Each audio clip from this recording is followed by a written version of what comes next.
Bonjour à tous et heureux de vous retrouver sur ce plateau de la vie des diocèses. Cette semaine, nous rencontrons un évêque qui met son diocèse en chantier. Dans l'ordre, une grande réflexion a été lancée sur l'avenir des communautés. Il ne s'agit ni de s'affoler, ni de rester les bras croisés, mais de permettre à l'Église de mener à bien sa mission. Monseigneur Jacques Habert, bonjour. Bonjour. Là, je vous citais à l'instant, je ne sais pas si vous êtes reconnu. Dans cette émission, nous parlerons aussi de la pastorale des jeunes et du sanctuaire d'Alençon où on prie pour les familles, spécifiquement par l'intercession de Louis et Zélie Martin, les parents de Sainte Thérèse de l'Enfant Jésus. Évidemment, on a besoin aujourd'hui de prier pour les familles. Alors, cela fait, Monseigneur, 4 ans que vous avez été ordonné évêque de C, et voilà que commencent les grandes manœuvres, en quelque sorte, autour de cette réflexion sur l'avenir des communautés. Cela a débuté en mai dernier, et puis cela devrait s'étaler jusqu'en juin prochain, en gros. Voilà, on m'avait dit quand je suis arrivé, il faudra 2 ans pour bien faire un peu le tour du diocèse, donc j'ai fait des visites pastorales, et de fait, j'ai senti que c'était le moment, non pas de mettre le diocèse en ébullition, mais de le mettre au travail, de le mettre dans la réflexion, de le mettre aussi dans la prière, donc sur... Voilà un titre qui est assez global, l'avenir de nos communautés dans les 10-15 ans qui viennent. Alors, on a vu à l'instant la carte de l'ordre, mais vous pouvez peut-être nous rappeler la configuration de l'église qui est là-bas. Voilà, c'est un département donc, qui fait 300 000 habitants, essentiellement rural, avec quelques pôles plus urbains comme bien sûr Alençon, puis Flers, Argentan, mais sinon c'est 500 communes, donc c'est une habitation assez émiettée, et un département qui a une forte tradition chrétienne, donc qui a connu des années où il y avait 20 ou 15 ordinations, voilà, donc il y a pu y avoir 300 prêtres par an, 300 prêtres dans le diocèse de C, c'était certainement le cas au début du XXe siècle. Donc, et aujourd'hui ? Aujourd'hui, ils sont à peu près 70, et alors il y a un chiffre que j'aime pas citer, mais je vais le citer quand même parce qu'il est parlant. Depuis que je suis arrivé, j'ai enterré une 40aine de prêtres, et j'en ai ordonné un. Alors, dans la démarche, j'ai bien dit souvent qu'il ne fallait pas tout faire partir de la question des prêtres, parce que sinon c'est une vision beaucoup trop cléricale, et en même temps, c'est une nouvelle donne pour des gens pour qui, justement, un clocher, une paroisse, un curé, c'était un petit peu le schéma qui reste prégnant, même si depuis des années, il n'est plus en œuvre. Et donc, voilà comment, face à un avenir qui a un certain nombre d'atouts et de chances, c'est une belle église bien vivante, il y a aussi à anticiper. Alors, il ne faut pas s'affoler. Non, ça pourrait être la tentation ? Ça pourrait être la tentation. Dans mes visites pastorales, j'ai pu des fois rencontrer des personnes chez qui le découragement, une certaine lassitude, une certaine inquiétude était vraiment prégnante. Alors je me suis dit, voilà, de fait, je ne vais pas dire à tout le monde qu'il n'y a pas aucun problème, que tout va bien, mais ne nous affolons pas, mais regardons tranquillement nos forces, nos atouts, et puis aussi nos limites, nos faiblesses. Est-ce que cette baisse numérique, elle amoindrit la capacité missionnaire de l'Église ? Oui, incontestablement. C'est vrai que, encore une fois, tout ne repose pas sur les prêtres, et ça je le dis et je le redis. Et en même temps, on sait bien que quand il y a une équipe de prêtres dans un endroit qui travaille avec les laïcs, avec les religieux, les religieuses, bien, il y a un dynamisme. Et à l'inverse, quand un prêtre est retiré d'un lieu, voilà, c'est souvent une communauté qui est en souffrance, quoi. Qu'est-ce que cela veut dire ? Ça veut dire que les laïcs... Les chrétiens, les communautés ne savent pas suffisamment faire, elles ne sont pas suffisamment autonomes, responsables, sans qu'il y ait un prêtre qui soit là à leur côté, ou est-ce que c'est normal, ça fait partie de la nature de l'Église ? Je crois que c'est la nature de l'Église, c'est-à-dire Vatican II nous dit l'Église c'est le peuple de Dieu, donc ça a été très important de nous le redire. Et puis chapitre 3, c'est un peuple de Dieu qui est hiérarchiquement structuré par le ministère ordonné, et qui n'est pas simplement de l'ordre de l'organisation, mais qui est de l'ordre vraiment de ce qu'est l'Église. Donc l'Église a besoin de prêtres, alors quand elle en manque, elle continue d'exister, c'est ça que je veux dire. Mais en même temps, c'est vrai que ce manque de prêtres, quand on parle dans le droit canonique de pénurie de prêtres, le mot de pénurie indique bien que c'est quelque chose qui n'est pas bon, quoi. Alors quand on reçoit un évêque, quand on reçoit un diocèse, oui. Comme le diocèse de C, du coup, qu'est-ce qu'on fait ? On se gratte la tête, on prie beaucoup ? J'ai voulu faire en sorte que le diocèse prenne conscience de son histoire. C'est un diocèse qui a 16 siècles d'histoire, de revenir aux grands fondamentaux. L'intitulé de la démarche, c'est « L'avenir de communauté pour annoncer l'Évangile, célébrer le Seigneur, servir les frères ». Donc ça, c'est le socle sur lequel on va travailler, mais voilà, dans une configuration nouvelle. Alors effectivement, il faut se gratter la tête, il faut réfléchir, il faut avoir des initiatives, être inventif. Et puis en même temps, faut un peu spirituellement s'abandonner en disant le Seigneur de toute façon nous accompagne dans le temps qui est le nôtre. Le diocèse a donné la parole par le biais de questionnaires afin de connaître les attentes des gens vis-à-vis de l'Église. Je vous propose de retrouver le père Philippe Potier, il est le curé des paroisses de Flers et de Briouze, et il est en charge de cette étude. Voilà ce qu'il nous dit à propos de ces questionnaires. dans les deux doyennés. C'était un petit peu cette démarche, voilà, prendre une année de réflexion, de discernement pour mesurer à quoi nous sommes appelés aujourd'hui pour affronter les 5 à 10 années à venir dans l'église diocésaine de Sées. Donc il y a eu un questionnaire qui a été fait, un petit peu en 3 grands points, sur la foi et la vie chrétienne, un petit peu inviter chacun à faire le point sur son rapport à la foi, à la vie chrétienne. Un deuxième temps autour de la paroisse, comment ils vivent leur rapport à la paroisse, et un troisième temps leur souhait aussi par rapport à l'église, en fonction aussi des questions que l'église se pose aujourd'hui dans cette terre de l'Orne. Tu vois, les conseils pastoraux vont être invités dans chaque paroisse à reprendre, à relire, à découvrir et puis à analyser cette enquête. De même au niveau diocèse, nous en ferons une analyse et c'est un des matériaux qui servira de base à l'Assemblée diocésaine du mois de juin 2015 où on redonnera un petit peu des échos de cette enquête au niveau diocésain, à la fois dans les attentes des personnes, dans les souhaits et dans les propositions aussi. Alors, Monseigneur, pourquoi ce questionnaire? Pourquoi c'était nécessaire de poser la question aux fidèles? C'est venu un petit peu en travaillant avec le conseil épiscopal de se dire, finalement, donnons aussi la parole aux gens qu'on ne voit pas. Alors, c'est une enquête qui a été distribuée très largement. On a eu un peu plus de 2000 retours. Alors, on a été impressionné de voir que c'était une certaine catégorie au niveau âge qui a répondu. Et c'est vrai que la tranche des 20-50 ans est peu présente dans les réponses, mais c'est déjà pour nous une indication. Et puis voilà, de dire aux personnes, voilà, pour vous l'Église, pour vous même plus largement, la foi, le sens de la vie, qu'est-ce que vous diriez? Alors nous, on est en train en ce moment d'analyser, de reprendre, et je me dis... Sans faire un retour exhaustif, il y a des points qui vous marquent dans quelques-uns de ces retours. Encore une fois, ce n'est pas exhaustif, puisque le travail est encore en cours. Mais... Bien, souvent les gens disent que voilà, leur paroisse leur semble un lieu vivant, un lieu qui reste une référence pour eux, même s'ils n'y vont pas régulièrement. Et puis on sent aussi qu'il peut y avoir des désirs de pouvoir rencontrer des gens qui soient vraiment chrétiens, de leur poser des questions, peut-être d'être aussi écoutés. Pour l'instant, c'est un petit peu les deux aspects que enfin, encore une fois, on est en dépouillement. La question de l'écoute, c'est ça? Oui, et qui rejoint bien ce qu'avait dit le synode sur la nouvelle évangélisation, en disant il faut que l'Église suscite des lieux d'écoute, des lieux où les gens puissent se poser.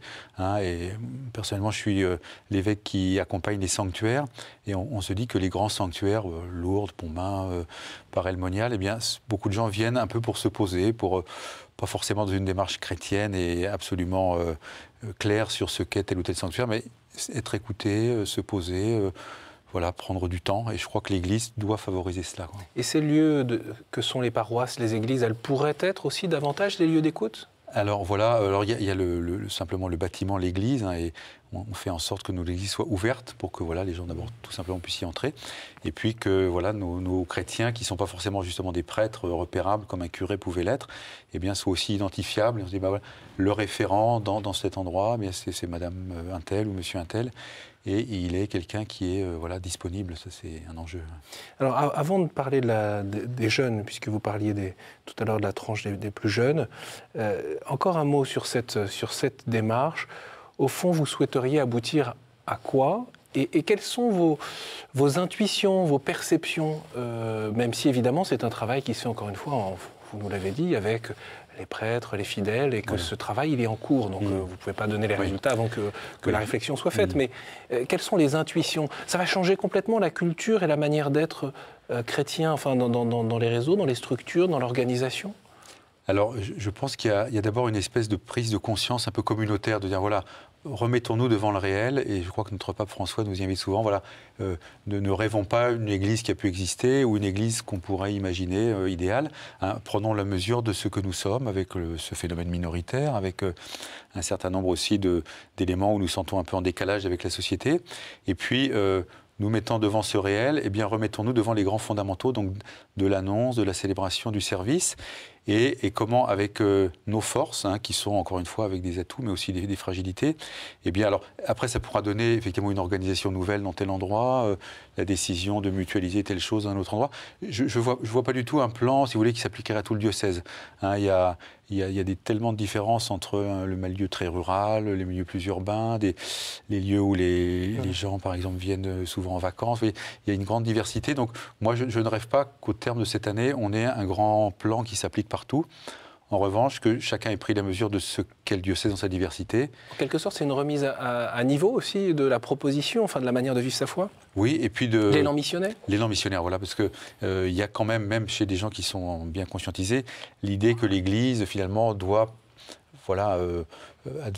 faire survenir un certain nombre de propositions, mais il faut que les gens prennent la mesure que c'est maintenant par eux que ça va passer et qu'il n'y a plus monsieur le curé qui peut le faire un petit peu naturellement, parce que c'était sa mission, elle était très belle et on souhaite que d'autres prêtres viennent, mais que l'Église, c'est nous qui la constituons et sa mission, c'est nous qui la recevons aujourd'hui avec ce que nous sommes. C'est la mise en pratique réelle, concrète de Vatican II, en quelque sorte? Vatican II, oui, aborde bien et c'est vrai qu'en mettant dans la présentation de l'Église le peuple de Dieu en premier, disons, eh bien, il renvoie effectivement chacun à sa propre mission, mais pas forcément dans le fait d'en faire plus, parce qu'on est des fois dans cette logique de toujours plus, mais peut-être de faire mieux, de faire d'une façon plus ajustée. La nouvelle évangélisation, ça change la donne? Eh bien, ce que j'ai découvert, moi, dans cette démarche, c'est que, voilà, je le dis, là, donc, annoncer, célébrer, servir. Je me dis, célébrer, on est au point, voilà, il y a des équipes liturgiques partout. Servir, il y a des mouvements caritatifs. Mais annoncer, là-dessus, je pense qu'on a vraiment beaucoup de choses à découvrir, parce qu'on est un pays de vieille chrétienté, et que la transmission de la foi se faisait par la génération, par les familles, par le catéchisme. Et là, nous avons à inventer, parce que annoncer, qui paraît la mission la plus évidente de l'Église, eh bien, n'est pas forcément la plus mise en œuvre dans les paroisses, dans les mouvements. Donc, il y a comme un déficit de savoir-faire? Je trouve. Et là, et c'est intéressant, c'est un aspect aussi que je pourrais souligner, c'est qu'on essaye de voir aussi comment d'autres diocèses font, et voilà, on essaye aussi de s'en inspirer. Alors, qu'est-ce qui vous marque, par exemple? D'habitude, on parle dans cette émission du diocèse en question, mais qu'est-ce qui vous intéresse dans les autres diocèses et expériences? Il y a des diocèses, par exemple, je vois le diocèse du Calvados, parce qu'on travaille beaucoup avec lui.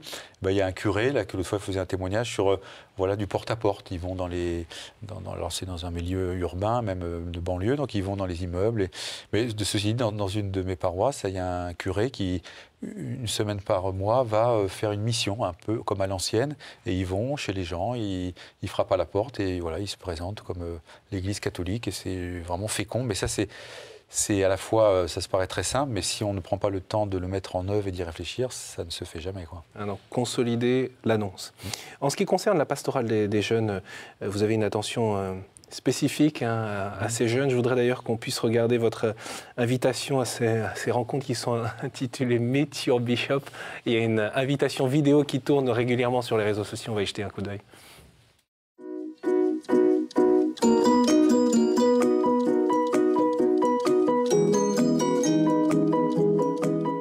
Meet Your Bishop vous a lancé une invitation et je vous la redis avec force. Venez me rencontrer, venez discuter avec moi et nous allons passer un temps très fraternel et très agréable ensemble.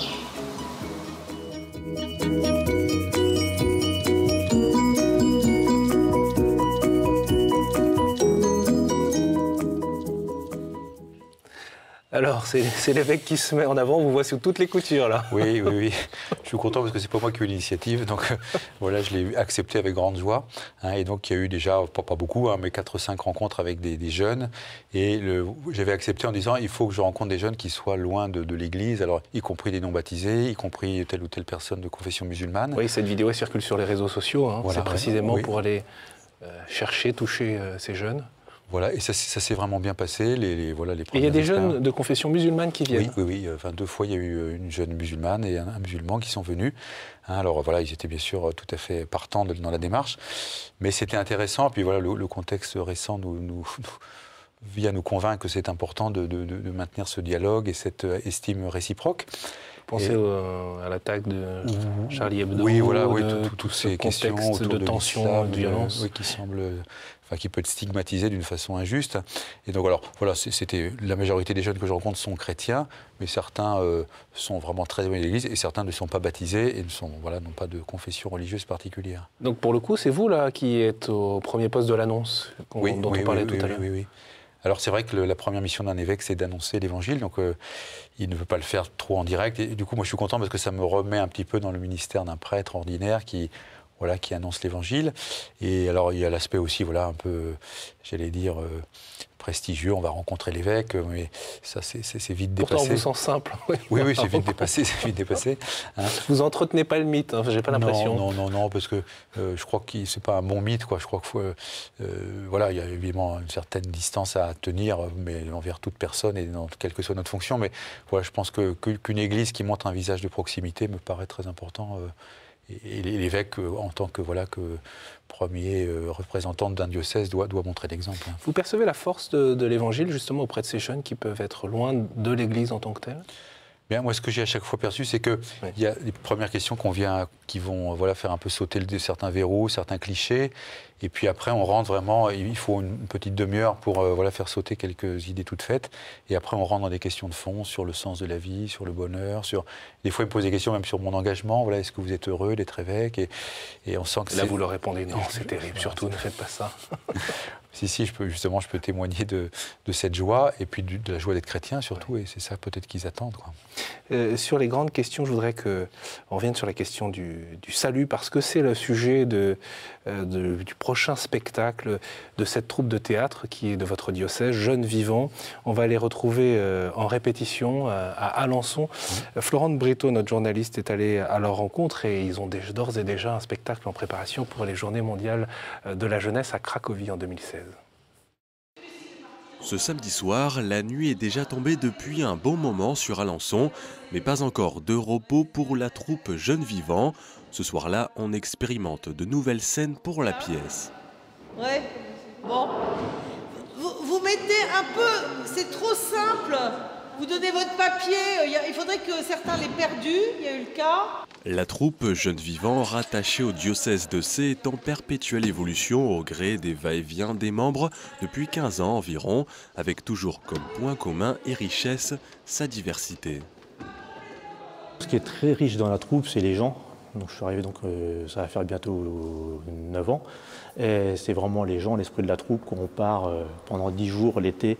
On est 20 à 25, et c'est vraiment plein de moments assez riches. On a eu des personnes athées, on a eu des personnes de confession juive ou musulmane qui ont fait partie de la troupe à un moment ou à un autre. Au début, j'appréhendais un peu parce qu'il y a des différences culturelles quand même qui sont assez marquées.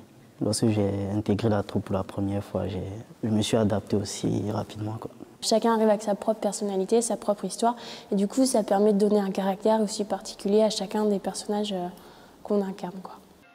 Danse, musique, burlesque, épique, tous les styles du théâtre sont à peu près abordés dans une mise en scène parfois décalée. La troupe a tout de même souhaité garder un aspect pastoral. C'est un mystère qui est ici réinterprété. Comprenez une pièce tout droit sortie du Moyen-Âge sur le salut humain. Évidemment, tout cela est remis au goût du jour.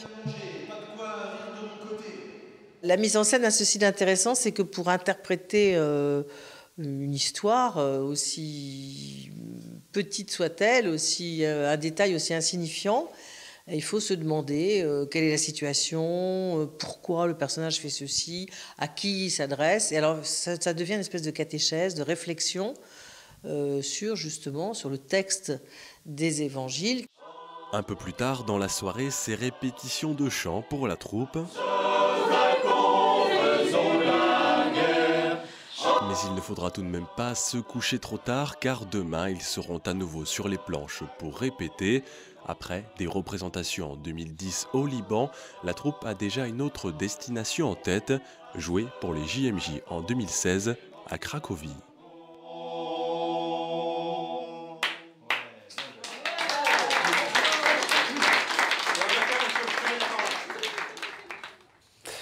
Voilà, joli spectacle en préparation de Jeunes Vivants. Et sur le mystère du salut, c'est aussi une manière d'éclairer les réalités profondes de la vie aujourd'hui ? Oui, alors le double intérêt, c'est qu'eux-mêmes, ils réfléchissent, bien sûr, quand ils répètent, quand ils lisent un texte ancien du Moyen-Âge, comme ça a été dit. Et puis, au terme de leur représentation, ils ouvrent un peu un débat avec les gens qui sont venus les écouter.